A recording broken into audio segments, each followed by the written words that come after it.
안녕하십니까? 돈과 권력, 그리고 역사가 교차하는 지점에서 우리가 미처 알지 못했던 진실을 탐구하는 시간입니다. 수십 년 동안 세계에서 가장 강력한 은행들은 돈의 가격 자체를 비밀리에 조작해왔습니다. 바로 당신의 주택담보대출, 당신의 빚, 그리고 당신의 미래를 결정하는 그 숫자를 말입니다.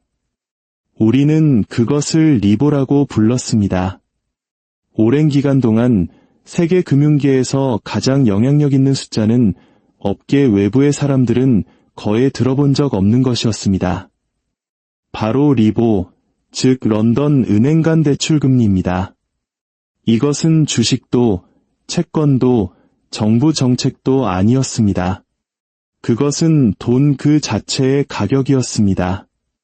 매일 아침 바클레이스, JP모건, 도이체방크, UBS, 시티그룹과 같은 세계 유수의 은행들은 단 하나의 질문을 받았습니다. 오늘 다른 대형은행에서 돈을 빌려야 한다면 얼마의 이자율을 내야 할 것으로 예상하십니까? 각 은행은 자신이 지불해야 할 것이라고 믿는 이자율을 숫자로 제출했습니다. 제출된 숫자들 중 가장 높은 값과 가장 낮은 값은 제외되고 나머지의 평균을 냅니다. 그렇게 계산된 평균값이 그날의 공식적인 리보 금리가 되었습니다. 간단하고 우아해 보였습니다. 하지만 결과적으로 그것은 재앙을 불러올 만큼 순진한 시스템이었습니다. 왜냐하면 그 숫자들은 실제 거래에 기반한 것이 아니었기 때문입니다. 그것은 오직 신뢰에 기반을 두고 있었습니다. 수조 달러를 움직이는 거대 금융기관들이 정직하게 답할 것이라는 믿음 말입니다. 하지만 거액이 오가는 금융의 세계에서 신뢰만큼 무기화하기 쉬운 것도 없습니다. 이것이 왜 그렇게 중요했는지 이해하기 위해 우리는 한 걸음 물러서서 더 큰 그림을 보아야 합니다. 리보는 단순히 은행들만을 위한 숫자가 아니었습니다. 전 세계적으로 350조 달러가 넘는 금융계약의 기준점이었습니다. 이는 한화로 무려 48경 원에 달하는 상상조차 하기 힘든 규모입니다. 여기에는 기업대출, 학자금 대출, 주택담보대출, 신용카드 이자, 그리고 국가 간의 채무까지 거의 모든 것이 포함되었습니다. 당신이 주택담보대출 이자를 낼 때, 당신의 학자금 빚이 불어날 때, 국가가 다른 나라로부터 돈을 빌릴 때, 리보는 그 비용을 결정하는 보이지 않는 기준점이었습니다. 그것은 세계 금융 시스템의 심장 박동과도 같았습니다. 너무나 깊숙이 뿌리내려 경제학자들조차 세계에서 가장 중요한 금리라고 불렀습니다. 하지만 이토록 중요한 세계적인 기준이 고작 몇몇 은행들이 그날의 대출 비용을 추측하는 것에 불과한 방식으로 만들어지고 있었습니다. 마치 학생들에게 스스로 시험 채점을 하게 하고 그 점수에 따라 보너스를 지급하는 것과 같았습니다. 처음에는 이 시스템이 작동하는 것처럼 보였습니다. 안정적이고 효율적이며 자율적으로 조절되는 듯했습니다. 하지만 은행 내부에서는 조용한 깨달음이 퍼져나갔습니다. 금리를 아주 미세하게만 조정해도 수조 달러를 움직일 수 있다면 그 숫자에 영향을 미칠 수 있는 사람은 보이지 않는 막강한 힘을 갖게 된다는 것을 말입니다. 그리고 금융계에서 권력은 결코 사용되지 않은 채로 방치되지 않습니다. 그렇다면 그들은 정확히 어떻게 금리를 조작했을까요? 가장 간단하게 설명해 보겠습니다. 16개의 은행이 오늘 돈을 빌리는데 얼마를 지불할 것인지 질문받는다고 상상해 보십시오. 각 은행은 하나의 숫자를 제출합니다. 상위와 하위 몇 개는 버려지고 나머지의 평균이 공식 리보가 됩니다. 이제 그 은행 중 한 곳의 트레이더가 금리가 오르거나 내리는 것에 따라 거액의 돈을 버는 파생상품 계약을 가지고 있다고 가정해 봅시다. 만약 그 트레이더가 내일 리보가 오를 것을 안다면 그는 수백만 달러를 벌기 위해 미리 거래 포지션을 잡을 수 있습니다. 하지만 금리가 자연스럽게 오르기를 기다릴 필요가 있을까요? 직접 살짝 밀어 올릴 수 있다면 말입니다. 그는 은행의 자금시장 데스크, 즉 매일 금리를 제출하는 팀의 동료에게 메시지를 보냅니다. 이봐, 오늘 리보 좀 낮춰줄 수 있어? 몇 포인트만 내려주면 돼. 동료는 고개를 끄덕이고 숫자를 약간 조정한 뒤 제출합니다. 16개 은행 모두가 수치를 제출했을 때 그 미세한 조정 하나가 전체 평균을 바꿉니다. 리보는 아마 0, 01% 혹은 0, 03% 정도 하락할 겁니다. 별것 아닌 것처럼 들릴 수 있습니다. 하지만 10조 달러 규모의 계약이 그 숫자에 묶여 있을 때 0, 01%의 변화는 수십억 달러의 돈이 즉시 움직인다는 것을 의미합니다. 그리고 금리가 움직일 때마다 그것을 살짝 밀었던 트레이더들은 이익을 챙겼습니다. 이것은 복잡하지 않았습니다. 교묘했습니다. 그래서 완벽한 범죄가 될 수 있었습니다. 아무도 확인하지 않았기 때문입니다. 리보를 감독하던 영국은행가협회는 거대 은행들이 거짓말을 할 리 없다고 가정했습니다. 런던과 뉴욕의 규제 당국도 그 시스템을 신뢰했습니다. 그리고 수십 년 동안 모든 것이 잘 돌아가는 것처럼 보였습니다. 문제가 터지기 전까지는 말입니다. 2000년대 초반에 이르러 이 조용한 조작은 공공연한 담합으로 진화했습니다. 대륙을 넘나드는 트레이더들은 카르텔이나 마피아 같은 이름의 비밀 대화방에서 서로 협력했습니다. 나중에 수사관들에 의해 밝혀진 그들의 대화 내용은 마치 10대들이 쓴 어설픈 범죄 영화의 한 장면 같았습니다. 오늘 3개월 리보 한 틱만 내려줄 수 있어. 물론이지, 친구. 걱정 마. 나한테 술 한 병 빚진 거야. 고마워. 내일은 내가 올려줄게. 장부 균형을 맞춰야지. 그들은 조작을 조작하는 것에 대해 농담을 했습니다. 서로에게 삼페인과 윈블던 테니스 경기 티켓을 선물했습니다. 이 모든 것을 하면서 그들은 시민들의 연금부터 평범한 가정의 주택담보대출에 이르기까지 모든 것에 영향을 미치는 수십억 달러를 움직이고 있었습니다. 이것은 일부 일탈한 트레이더의 소행이 아니었습니다.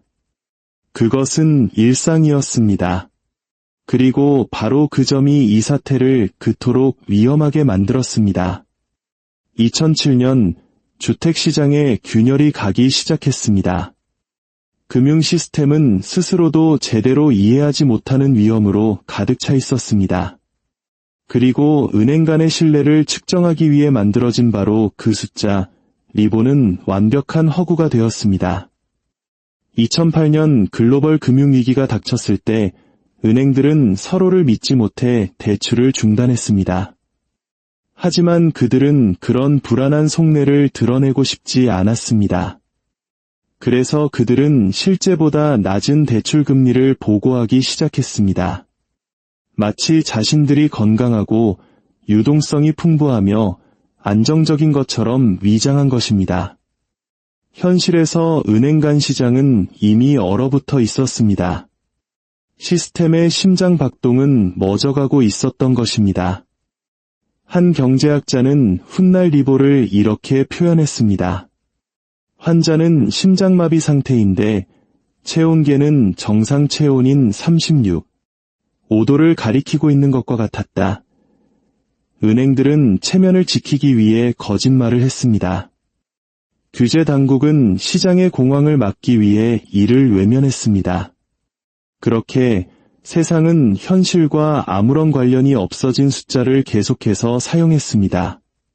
신뢰를 측정하기 위해 만들어진 지표가 전 세계적인 기만의 상징이 되어버린 완벽한 아이러니였습니다.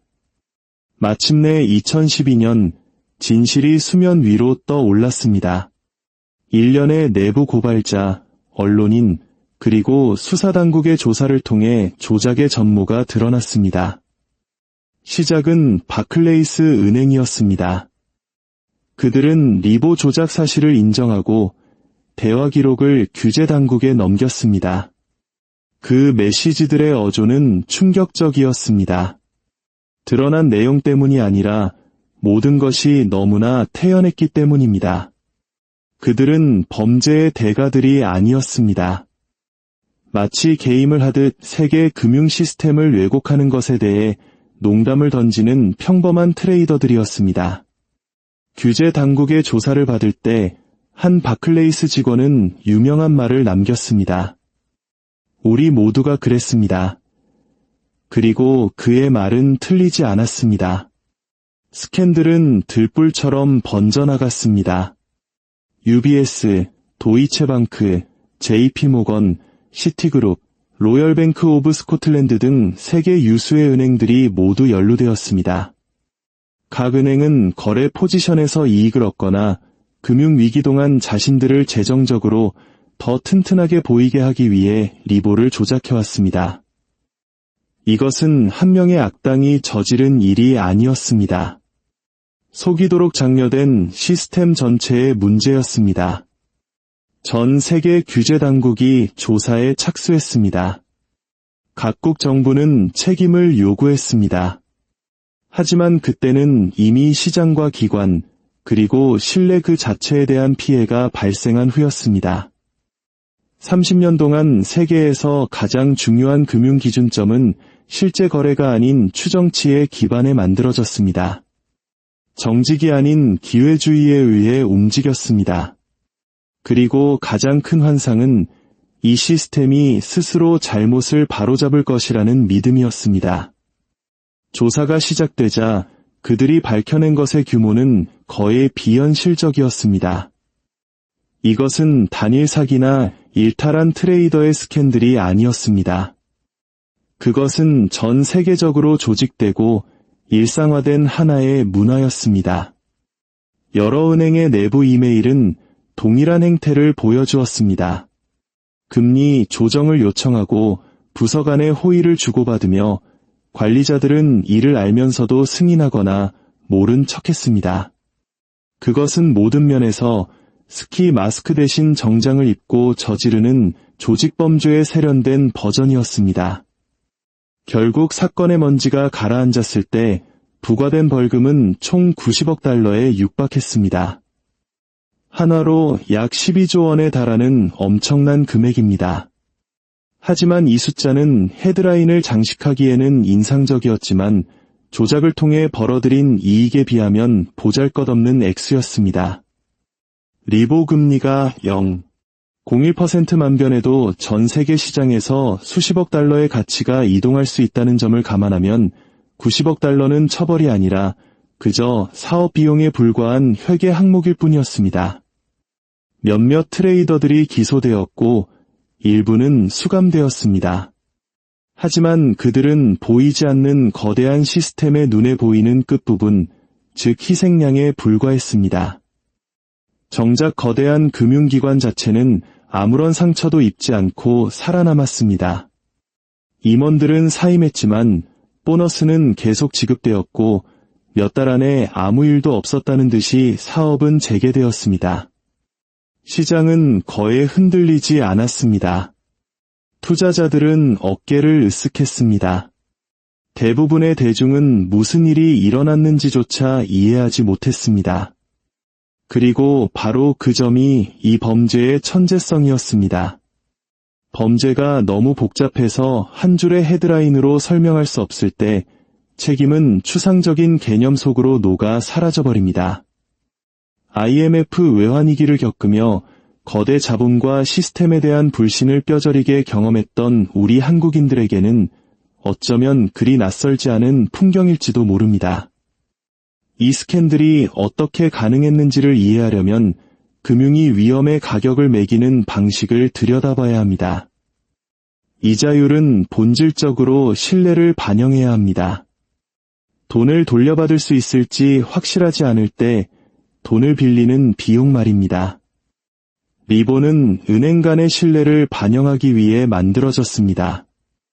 하지만 학자금 대출부터 국가부채에 이르기까지 모든 것을 단 하나의 금리에 묶어버렸을 때 시스템은 정직이라는 깨지기 쉬운 가치에 의존하게 되었습니다. 그리고 그 의존성은 정직이 선택사항이 되는 순간 무너져 내렸습니다. 트레이더들은 시스템을 해킹할 필요가 없었습니다. 그들 자신이 바로 시스템이었기 때문입니다. 그들은 금융시장이 도덕이 아니라 인센티브에 따라 움직인다는 것을 이해했습니다. 그리고 그 인센티브는 언제나 이익이었습니다. 시스템이 리보에 더 많이 의존할수록 리보를 왜곡하는 것은 더 큰 이익을 가져다 주었습니다. 2008년 금융위기로 세계가 무너져 내릴 때조차 환상은 계속되었습니다. 실제 시장에서는 더 이상 돈을 빌릴 수 없게 된 은행들이 계속해서 낮은 금리를 제출하며 모든 것이 괜찮은 척했습니다. 규제 당국은 그 숫자들을 보고도 그것을 믿기로 선택했고 그 거짓말은 공식적인 이야기가 되었습니다. 시장은 진실이 아니라 안정이 필요했습니다. 그리고 금융의 위계 질서 속에서 안정성은 언제나 정직보다 우위에 있습니다.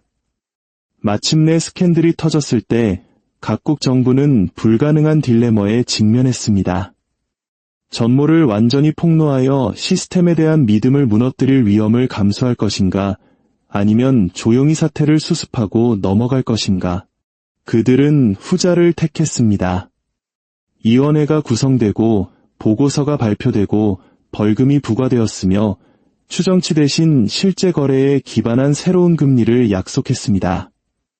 수십 년간 세계 경제의 기준점이었던 리보는 2023년에 공식적으로 폐지되었습니다. 그 대체제인 SOFR는 미국 국채 거래의 실제 데이터에 기반합니다. 이론적으로는 더 깨끗하고 안전하며 투명합니다. 하지만 현실에서는 SOFR 역시 리보를 가능하게 했던 바로 그 기관, 그 인센티브, 그리고 그 문화에 여전히 의존하고 있습니다. 이름만 바뀌었을 뿐 본질적인 행태는 변하지 않았을 수 있습니다. 리보 스캔들은 단순히 금리에 관한 이야기가 아니었습니다. 그것은 신뢰에 관한 이야기였습니다. 모든 금융계약, 모든 중앙은행의 결정, 모든 연기금의 기반이 되는 바로 그 신뢰 말입니다. 폭발과 함께가 아니라 아무도 확인하지 않는 이메일, 스프레드시트, 그리고 소수점 아래 숫자들과 함께 조용히 무너져 내리는 그런 종류의 신뢰입니다. 리보 조작은 피해자가 없는 범죄가 아니었습니다. 그것은 전 세계 모든 대출자로부터 조용히 거두어들인 보이지 않는 세금이었습니다. 하지만 이 사건은 저녁 뉴스에 거의 나오지 않았습니다. 피해자는 눈에 보이지 않았고 악당들은 넥타이를 메고 있었기 때문입니다. 극적인 붕괴도 명백한 증거도 없었습니다. 그저 보이지 않지만 복리로 불어나며 다수로부터 소수에게로 불을 이전시키는 소수점 이하의 숫자들만 있었을 뿐입니다. 이것이 바로 시스템적 부패의 조용한 천재성입니다. 그것은 혼돈이 아닌 질서 속에, 즉 일상적이고 표준화된 기준점 속에 숨어 있습니다. 기만이 일상적인 과정의 일부가 되면 그것은 더 이상 범죄로 인식되지 않습니다. 그저 세상이 돌아가는 방식이 될 뿐입니다. 결국 리보 스캔들은 불편한 진실을 드러냈습니다. 세계 금융 시스템은 정밀함 위에 세워진 것이 아니라는 사실입니다. 그것은 관련된 모든 사람이 공정하게 개임을 하고 있다는 믿음, 즉 신뢰 위에 세워져 있습니다. 그 신뢰가 깨질 때 모니터의 숫자들은 계속 깜빡이고 차트는 움직이지만 그 기반에는 균열이 갑니다. 돈의 가격은 단순한 통계가 아닙니다. 그것은 하나의 이야기입니다. 누가 결정하고 누가 이익을 보며 누가 그 이야기를 믿는지에 대한 이야기입니다. 리보의 몰락은 세상의 돈을 통제하는 사람들은 규칙을 깰 필요가 없다는 것을 상기시켜줍니다. 그들은 단지 그 규칙을 쓰기만 하면 됩니다.